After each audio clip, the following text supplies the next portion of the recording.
Bonjour, dans cette vidéo, je vais vous montrer comment aller mettre la droite la mieux ajustée, en plus de calculer le coefficient de détermination et le coefficient de corrélation. Donc ici, il y avait quelqu'un qui voulait savoir s'il il existait une corrélation entre l'âge d'un enfant et sa taille, c'est-à-dire sa grandeur. La personne a ramassé les données brutes. Donc, ici, ici, c'est la variable indépendante, donc l'âge de l'enfant, et sa taille, la variable dépendante. On a collecté les données ici. On les met sous forme d'un tableau, l'âge, la taille avec le titre de chacune des colonnes. Bien sûr, dans ton rapport, il y aurait, bon, tableau numéro 1 avec un titre et tout bien ça. Mais pour les besoins ici, on veut faire le graphique. Donc, on met notre tableau, on rentre nos chiffres. Bien sûr, s'assurer que c'est des chiffres et non... alors, si tu utilises des points, des virgules, faire attention à ça. Et maintenant, tu veux faire un graphique à partir de ces données-là. On va sélectionner ça ici, nos données. On va lui dire « Insère-moi un graphique ». La machine cherche ici à nous proposer quelque chose. Elle me propose ici, tout de suite, avec des points. Elle met déjà des titres, ici, taille, âge, ça. Je peux tout de suite choisir ça, puis par la suite faire, dans le fond, pour mettre tout ça cute, après, on pourrait comme s'occuper de ça. Mais là, pour tout de suite, je me dis, ah, c'est le type de graphique que j'ai besoin, parfait. Donc, on fonctionne avec ça. Maintenant, l'âge, taille, il m'a tout placé ça comme ça, bien comme il faut. On va maintenant aller à personnaliser. Parce que là, on veut rajouter quelque chose. Et là, on va pas personnaliser le titre parce que le titre, bien sûr, je trouve qu'il est pas super ici. On pourrait aller le changer avec ici style du graphique, titre de l'axe et du titre et tout ça. Mais là, pour là, on va s'attarder au fait de vouloir mettre la droite la mieux ajustée. Pour faire ça, on va venir choisir la série ici. Et là, la série, si on descend, comme ça, on voit ici courbe de tendance. Et là, d'ailleurs, on voit ici barre d'erreur, mais ça va faire partie d'une autre vidéo. Et là, on voit courbe de tendance. Je vais prendre ça ici. Et là, habituellement, dans courbe de tendance, il y a différents types. Il y a linéaire, exponentiel, polynomial. Polynomial, ça veut dire, ça serait, par exemple, de degré 2, ça veut dire, ça serait une courbe comme on connaît, là, les fameuses paraboles. Tu pourrais avoir de degré 3. Exponentiel aussi, on l'a vu, une tendance exponentielle. Mais là, tendance linéaire, ben, tes points semblent avoir une tendance linéaire. Donc, on choisit ça. Et là, ça me met tout de suite la droite la mieux ajustée à la passe, vraiment de façon précise et efficace entre les points. Et là, ici, on voit afficher R carré. Donc, ça ici, c'est le coefficient de détermination. Alors qu'on va dire, ben oui, affiche-moi le R carré.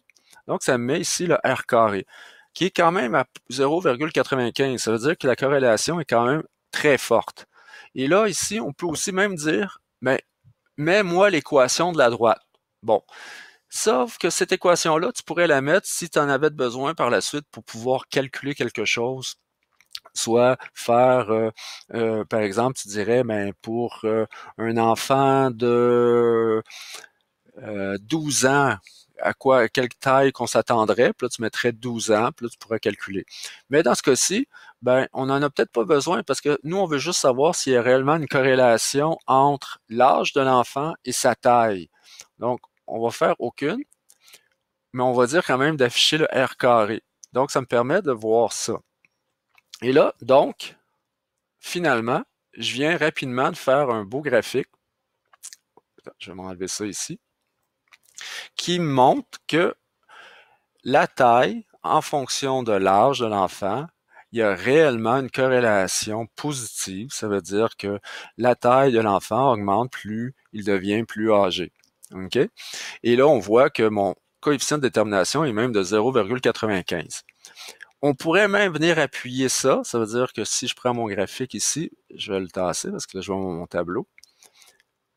Sheet permet aussi de calculer le coefficient, le fameux R à la place, c'est-à-dire le coefficient de corrélation. Il y a différents types de coefficients de corrélation. Il y a le Spearman, le Pearson, mais ça va faire l'effet, je vais en parler dans une autre leçon.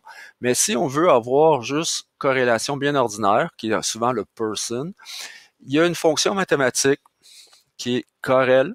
Donc, pour aller chercher ça, on se rappelle, si tu le vois pas déjà ici, mais c'est ce signe-là, fonction, que tu vas venir chercher. Et ça, habituellement, c'est de l'analyse dite soit de... il est loin, il est loin, il est loin. Ah, on le voit pas à cause de ça. Je vais aller mettre ça, excusez, ailleurs. Hop là. Dans ce coin-là. Alors, je vais venir ici. Et c'est statistique ici. Et là, on peut aller chercher corrélation. Donc, corrèle comme ça. Et bien sûr, la corrélation, c'est entre des séries de données. Donc, je vais aller chercher ma série de données ici, qui est ma variable indépendante. Et là, le point virgule, bien sûr. Et je vais venir chercher mon autre colonne comme ça.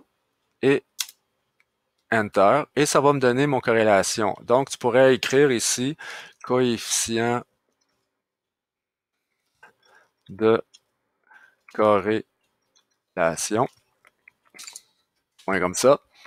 Et par la suite, ici, tu vas vouloir habiller. Donc, habillage du texte. C'est pas pratique cette caméra-là ici. Donc, si je reviens ici, format, habillage du texte, habillé. Donc là, ça va me faire ça comme ça. C'est sûr qu'en faisant ça, ça m'a fait ça. Donc ici, CTRL X, CTRL V.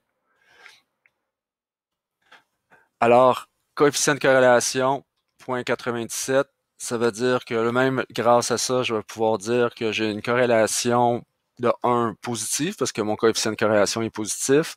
Donc, une corrélation positive entre l'âge de l'enfant et sa taille. Le tour est joué.